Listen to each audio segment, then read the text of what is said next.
This is the Radio 1 News Update. I'm Aaron Leviton. A woman in Banteay Meanchey has announced her intention to file an official complaint against the director of the provincial prison after her stepdaughter died in custody. 27-year-old Sokchon Tan was serving 4 years for drug trafficking after being convicted in 2016. According to her stepmother Conti, Chontan was a lifelong asthmatic who depended on medication she received during monthly visits from T.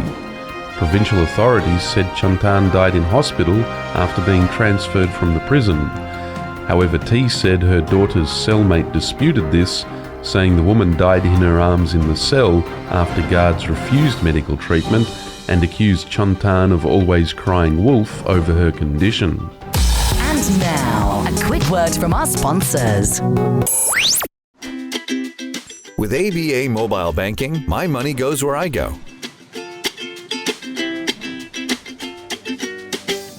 Out with the family and need to top up the wife's card?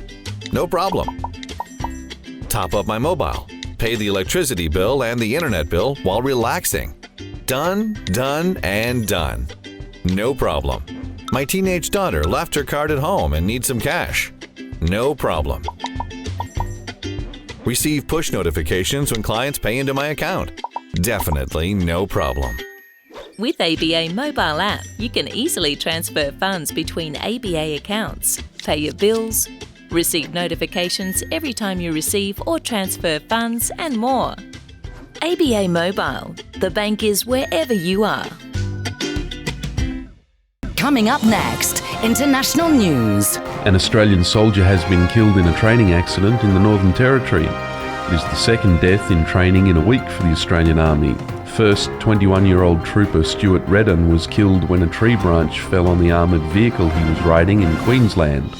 The latest incident occurred in a training area near Darwin, and the Department of Defence described the accident as occurring during routine exercises.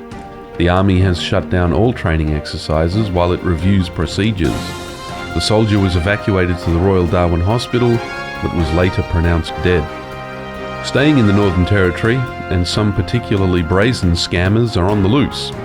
Not only are they using counterfeit $100 notes to buy small items and receive genuine cash in change, but the money they are using has Chinese writing on it that says, when translated, training money, sample, only for practice, and circulation forbidden. The cash was designed for exactly that, training bank tellers in China, and can be easily purchased online. Still in Australia, and Qantas CEO, Irishman Alan Joyce, famous for receiving a $6 million annual salary while responding to union action by locking out all employees and grounding Qantas fleet worldwide, which affected up to 80,000 passengers and cost the Australian economy 20 million Australian dollars a day, said he will be pressing charges against a man who pied him in the face at a speech in the Western Australian state capital, Perth. Man walked on stage while Joyce spoke to 500 attendees and approached Joyce from behind before pushing the pie in his face and walking off.